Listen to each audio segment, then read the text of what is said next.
I'm Lisa Gilbert, Executive Vice President of Public Citizen. I'm thrilled to welcome you all to today's press conference convened by the Not Above the Law Coalition on the day of Donald Trump's third arraignment.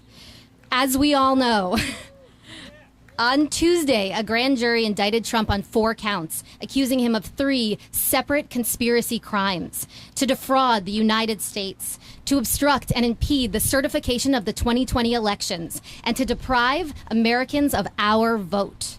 His allies are predictably saying that these indictments just continue the witch hunt, that this is an attack on a much beleaguered leader. Well, I have a different frame, which is Trump committed obvious crimes before and during his time in office, and the rule of law is working. That's right. Donald Trump has now been criminally charged for attempting to stop the peaceful transfer of power, and the charges come from the very government that he attempted to take over by force. The fact that President Donald Trump has thus far managed to escape accountability for his historic crimes, despite an impeachment, despite devastating findings from the bipartisan January 6th Select Committee, is a wrong that needs correcting. And these charges from the DOJ are beginning that work. There can be no more serious alleged crime than a conspiracy to overturn the very foundation of our democracy, the right of all Americans to cast our vote and have it be counted. And so, we the people, we deserve this trial to be brought forward promptly. We're gathered here today really just to memorialize a simple fact. In these indictments, the justice system is working as it should. Holding the highest office in the land should not, according to the Constitution, and does not provide immunity from accountability, as would be the case for any other American who committed such serious crimes. Our legal system will judge Trump's actions and determine what the consequences will be from here. To protect the integrity of our democracy, it is essential that this case proceed like any other. And the same is true for the previous indictments that Trump has been charged with, and likely the next one that we will see from Georgia. It really can't be said enough. It is the name of our coalition. No one is above the law, and that includes a former president of the United States. So with that, I'm thrilled to bring up my co-moderator, Svante Myrick, the president of People for the American Way, a leader in the Not Above the Law Coalition, along with Public Citizen, a friend and leader. Oh, thank you very much. Thank you. Thank you, and good afternoon. My name is Svante Myrick. I'm the president of People for the American Way. For 4 decades, we have fought to make sure that every American enjoys the right to vote, and to have that vote counted. And so we're here today. I'll confess, I was speaking to a reporter, and I might have been smiling, and they said, well, are you happy today? And I actually had to think about that for a moment. Am I happy today? I'm not happy because I'm not satisfied. And I'm also not happy because, frankly, it is a dangerous moment in a democracy to have to arraign a former president. It's a dangerous moment. And so we are not happy. This is not a celebration, but this is, in fact, a reckoning. This is a reckoning. It, frankly, has taken far too long to get here, but we are relieved that it is here now.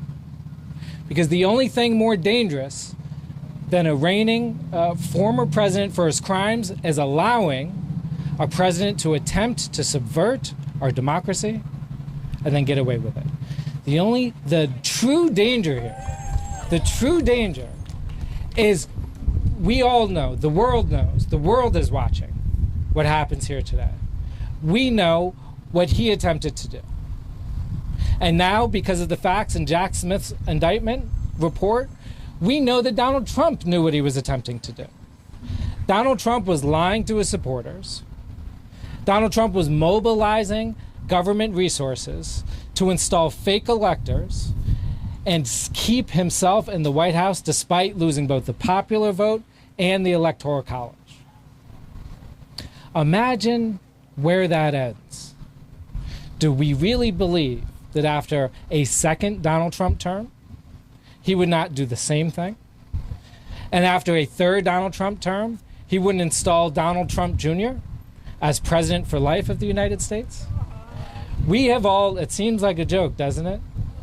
But we have seen democracy slide this way before. We have seen strongmen, including some of Donald Trump's favorite world leaders, by the way, get reelected with 99% of the vote. We have seen what happens to a republic that does not have checks and balances. Ladies and gentlemen, today, we are seeing Donald Trump be checked. And we are seeing his attempted coup be rebalanced by a Department of Justice that for the first time in our nation's history has indicted a president for attempting to invalidate an election. And I would be remiss if I did not say, as a black American, that it's not lost on me that Donald Trump is being arraigned today under the very same statutes used to prosecute the KKK. The very same stochastic terrorism and attempts to disenfranchise voters, the same things the DOJ used to put the Klan underground, are being used on a former president that surgically targeted Atlanta, Detroit, and Milwaukee, that went to where black voters voted and tried to have our votes thrown out. So no, we're not celebrating. We are gearing up, because as the DOJ does their work, we in our coalition will continue to do ours, to lift up these voices and to remind Americans that this government still belongs to us. This nation still belongs to us, and we will have the final say next November and every 4 years after that. So thank you for being here, and I hope you're welcome to the stage. Oh, excellent. Praveen is next. This is the Vice President of the Constitutional Accountability Center. Here he comes. Good to see you. Yes, how are you?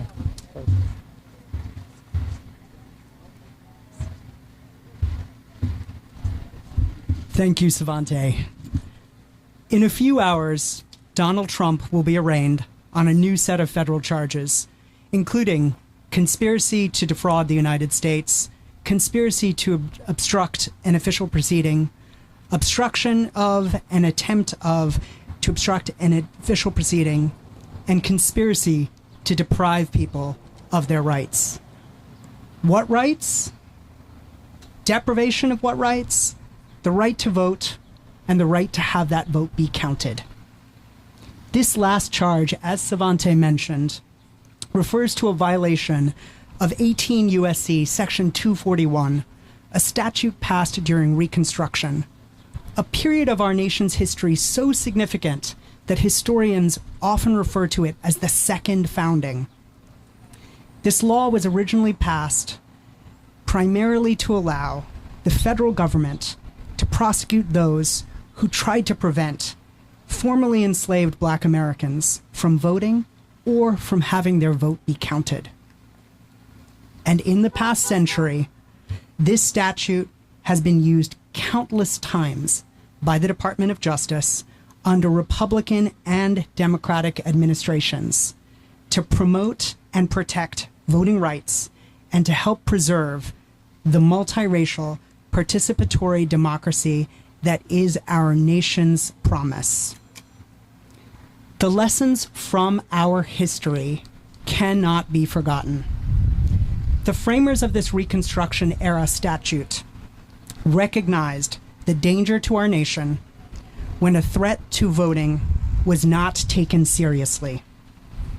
The threat is that some will use fraud, intimidation, corruption, and yes, violence to prevent people from voting or from having their vote be counted. And as the meticulously crafted indictment from Special Counsel Jack Smith and his colleagues demonstrates, that threat remains painfully real today. When such offenses occur, they must be prosecuted. A trial should proceed without delay, and it must go wherever the law and the facts lead. The American people deserve nothing less. If the rule of law is to mean anything in our nation, it must mean that the laws that bind you and me bind the powerful, And yes, that includes former presidents. No one is above the law. Thank you.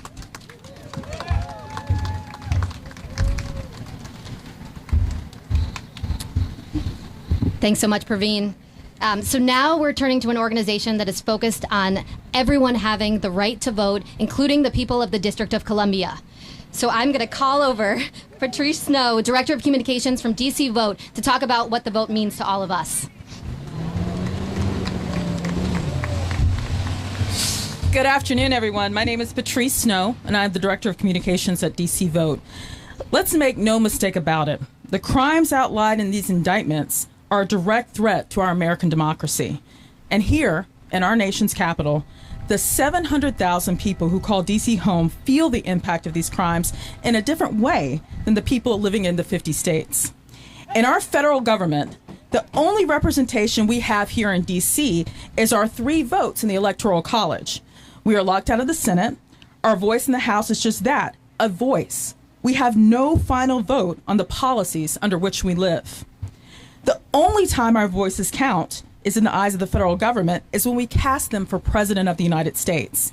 And had the alleged crime succeeded, we would have had that right ripped away as well.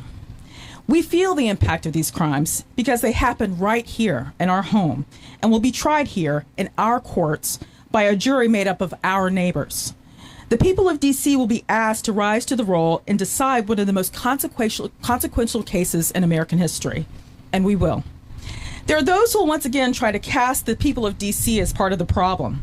That's because they don't know us. They don't know our neighborhoods. They paint us with a broad brush, claiming we're all alike, beholden to the government, or part of the swamp.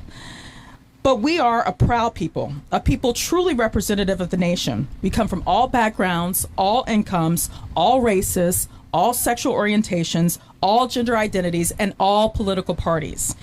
And like no other place in the country, we are proud to be the nation's capital, and we believe in the ideals that built it. We never take for granted our democracy. We have fought for far too long for the little scraps that we have been given. The people of D.C. deserve the full and equal representation of statehood because we are fully and equally representative of this nation. We, the people of D.C., will ensure that our democracy is protected, even as we continue to be blocked from it. We always have, and we always will. Thank you so much, and stand with us as we demand D.C. statehood right now. Thank you.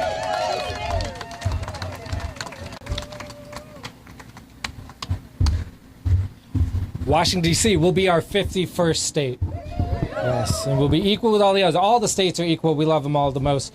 But if we didn't, then we would acknowledge that New York State was the best. Our next speaker has experience. Quiet down. Our next speaker has experience working at the highest levels of New York State government, and now she's taking her talents to mobilizing people across the country as the executive director of Stand Up America. Please welcome Christina Harvey.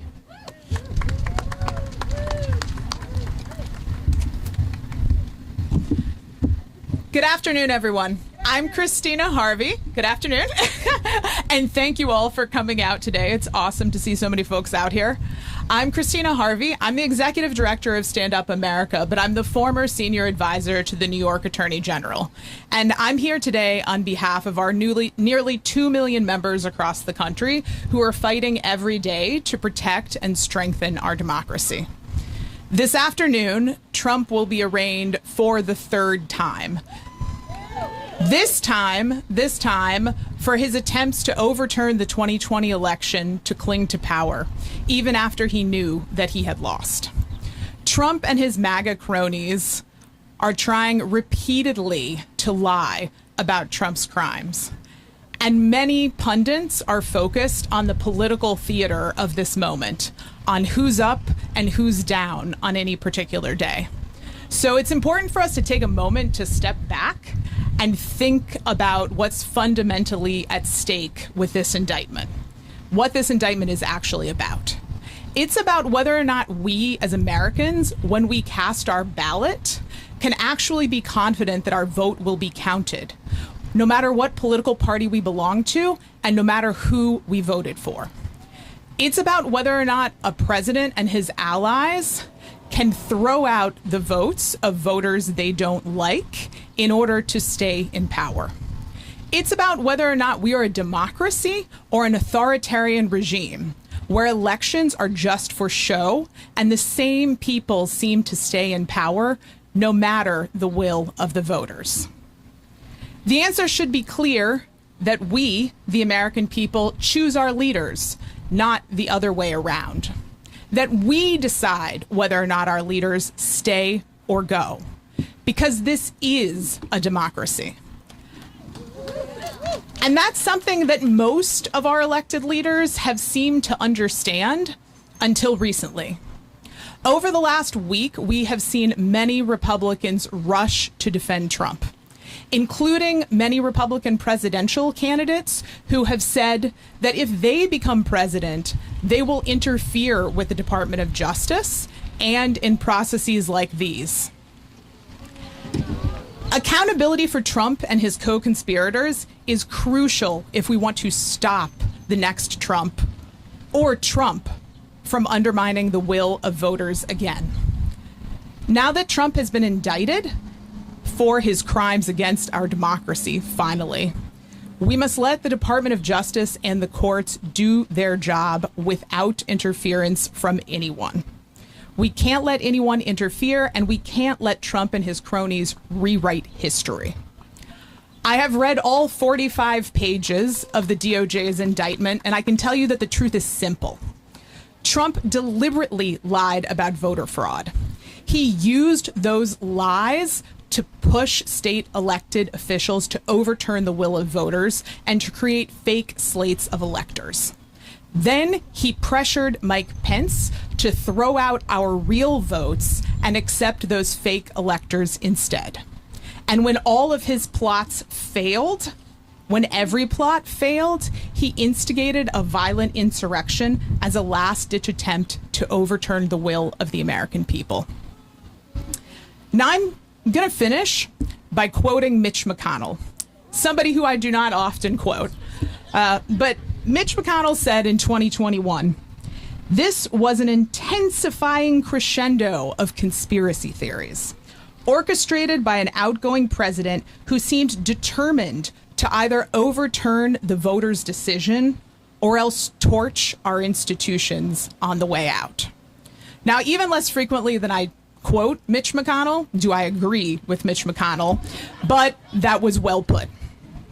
Stand Up America and our members will continue lifting this truth. We will continue standing up against the lies that are being told about Trump's crimes right now. And we will continue to make sure our elected officials stand up for our democracy instead of sabotaging it. Thank you. And thank you all for coming out today.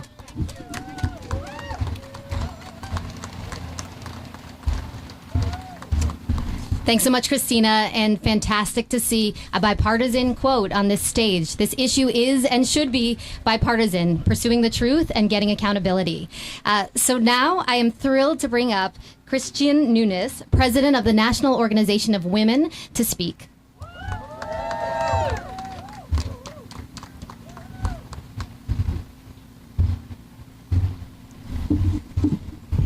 Hello, everyone. Well, thank you so much to Not Above the Law Coalition for having this press conference and rally today. It's so extremely important.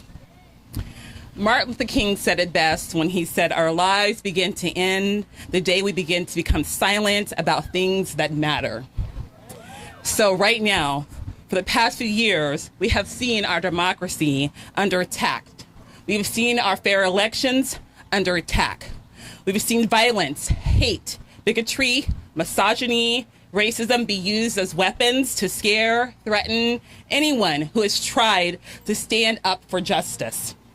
Yet today we are here to remind everyone that what unwavering commitment to justice looks like. So can I get an amen on that one? So today we've seen that our system of justice is prepared to hold Donald Trump accountable for his crimes against democracy. But truth can't wait for just Trump's to be held accountable and his trials to begin.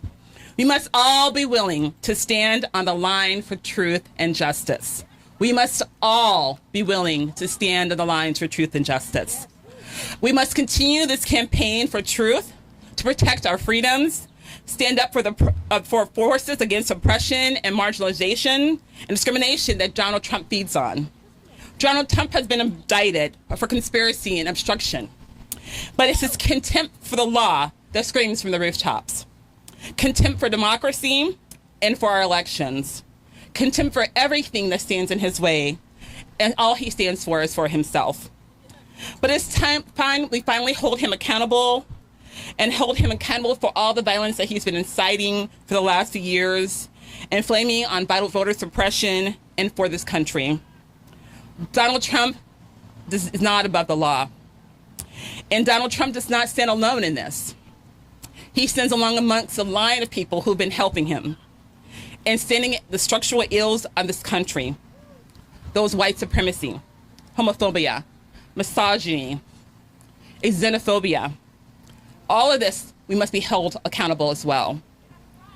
If we are to ensure that everyone can equally enjoy justice and equality, we cannot have a former president be able to operate on his own set of rules.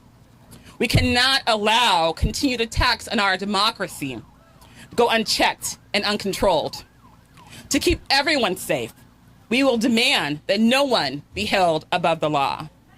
And we will continue to call out everyone who will try to maintain systems of oppression and disenfranchisement. I cannot think of anything more anti-American and anti-freedom than attacking the very foundations of democracy. But we will not bend and we will not break. I want you all to say that. We will not bend and we will not break. That's why we will continue to hold him accountable and his associates accountable. But we will also need to dismantle the very systems of oppression and white supremacy and that perpetuate injustice in this country. Donald Trump is facing prison time today because he tried to subvert the elections. We cannot let this be normal behavior in this country.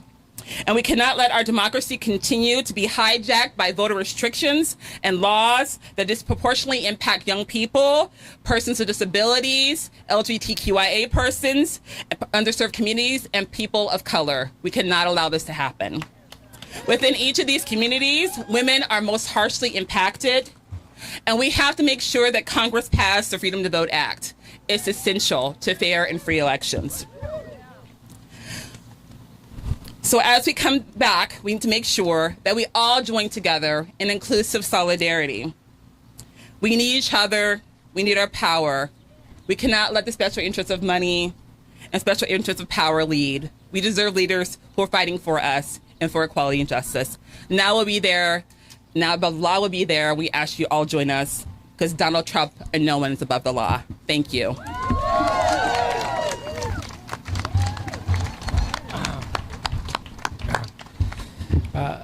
Terrific. It is now my pleasure to introduce to you Noah Bookbinder. Noah has been president for the last 8 years of CREW, which is the Citizens for Responsibility and Ethics in Washington. Ladies and gentlemen, Noah Bookbinder. Thank you, of course. Hi. So apparently there was an indictment this week. So the reason we're out here today is not because a former president was indicted for the third time, though that is remarkable. We're out here talking about this indictment because this is the big one. This is the one that addresses Donald Trump's efforts to prevent the peaceful transfer of power, to invalidate the votes of tens of millions of Americans, and to keep himself in power by force after an election that he lost. That is about the most serious offense a leader can commit in a republic. And if it went unaddressed, we risk that becoming accepted in America, something that could and will happen every time someone power-hungry doesn't like the result of an election. If that happens, our democracy breaks down and we lose our ability to choose our own leaders. All of the indictments of Donald Trump are important, but that's why this one is essential to the future of our democracy. I used to be a federal corruption prosecutor. I prosecuted senior officials and low-level government employees, people who used their positions to enrich themselves or disrupted government functions for their own gain. Accountability was crucial to make sure that we safeguarded a government that worked for us, for the American people. It was a while ago now, and I don't remember everything, but I'm pretty sure of this. As important as those cases were, not a one of those people I prosecuted was a billionaire who used the American government to enrich themselves. Not a one of them tried to keep themselves in power after losing an election. Not a one of them threatened the continued viability of our republic. Yet they were appropriately prosecuted. You know why Donald Trump also needs to be prosecuted? You know, because no one is above the law. So what happens now? It's crucial that prosecutors like Jack Smith successfully bring Trump to justice and convict if that's what the law and the facts dictate. And I believe they will. It is crucial that litigators like us and state officials successfully enforce Donald Trump's disqualification from office under the 14th Amendment to the Constitution for engaging in insurrection. And I believe we will. And it is crucial that you go out there and spread the word. Trump and his supporters will argue that he is being persecuted, that the prosecutors are biased. We all have to get out there and tell the world that these were thorough investigations by prosecutors with integrity, that these charges are not just supported by fact and law, but necessary for the survival of our democracy. That's right. You need to tell the world that no one is above the law, and you need to be louder than they are. And I believe you will. Thanks so much for coming out today.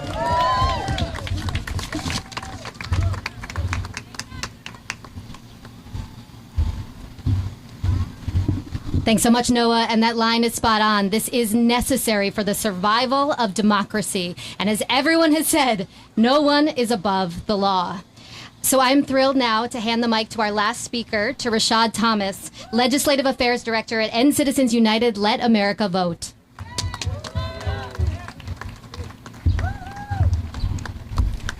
Hello, everyone. My name is Rashad Thomas, and I'm here on behalf of End Citizens United, Let America Vote. We are a grassroots organization with more than 4 million members across the country, and we're dedicated to protecting the freedom to vote and rooting out corruption within our government. I'm honored to be here on this momentous day with so many great allies and leaders. We're here today to join the chorus of voices calling for accountability for Donald Trump and his co-conspirators. On January 6th, Donald Trump betrayed his oath to the Constitution of the United States of America, showing no regard for the rule of law and the democratic process. American democracy faced an unprecedented threat when Trump unleashed a mob of insurrectionists on the Capitol. And what's worse, 147 Republican members of Congress voted to deny the will of the people and overturn the results of the 2020 presidential election. It was a coordinated and meticulously planned attack at Donald Trump's command. January 6th was a direct attack on what this country was built on: free and fair elections and the peaceful transfer of power. We commend Special Counsel Jack Smith and the Justice Department for holding Donald Trump to account for his heinous crimes. This indictment is thorough, damning, and unequivocal in making the case against Trump. Today's arraignment is the next step in the fight for justice and accountability. No one is above the law, not even former presidents. While justice is being served, the ringleader of the criminal conspiracy to overturn the 2020 election is still the frontrunner for the 2024 Republican presidential nomination. And election deniers are still seeking power in states across the country. On top of that, MAGA Republicans in Congress, emboldened by Trump, have introduced their election denier wish list in the ACE Act, which would severely restrict Americans' access to the ballot box. The threats to our democracy persist, and they remain a top concern for ordinary Americans from coast to coast. That is why we need to continue to confront them, just as the prosecutors did this week. Safeguarding the freedom to vote is fundamental to preserving our democracy. Congress must pass national standards included in H.R. 11, the Freedom to Vote Act, so that attacks on this sacred freedom never come to fruition. If we don't pass these common sense measures, election denialism will take root in our country. This nation's noble experiment in self-government is too precious to allow a mendacious former president to attack its very foundations and walk away unscathed. We will never stop fighting to protect American democracy, and we hope you will join us in continuing the fight. Thank you very much.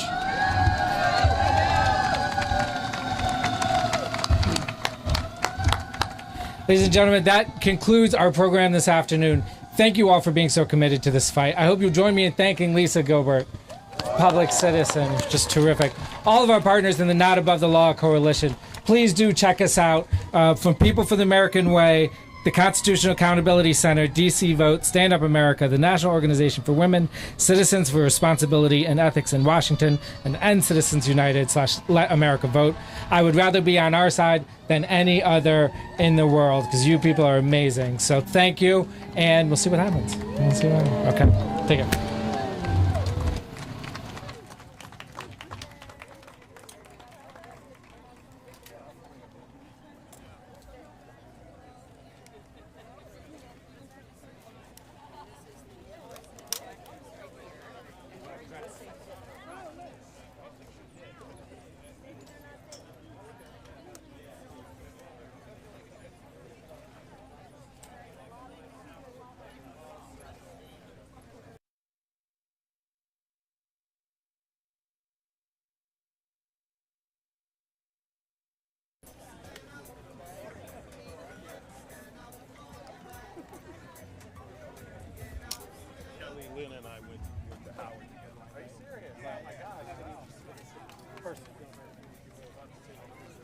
Because he was using campaign funds to do that.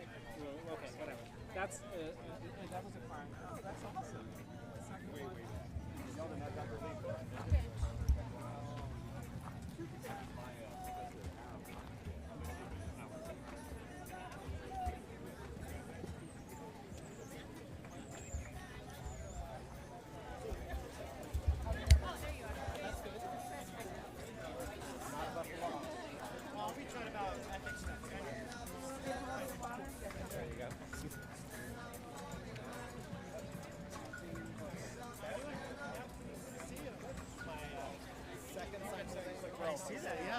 I'm currently holding it.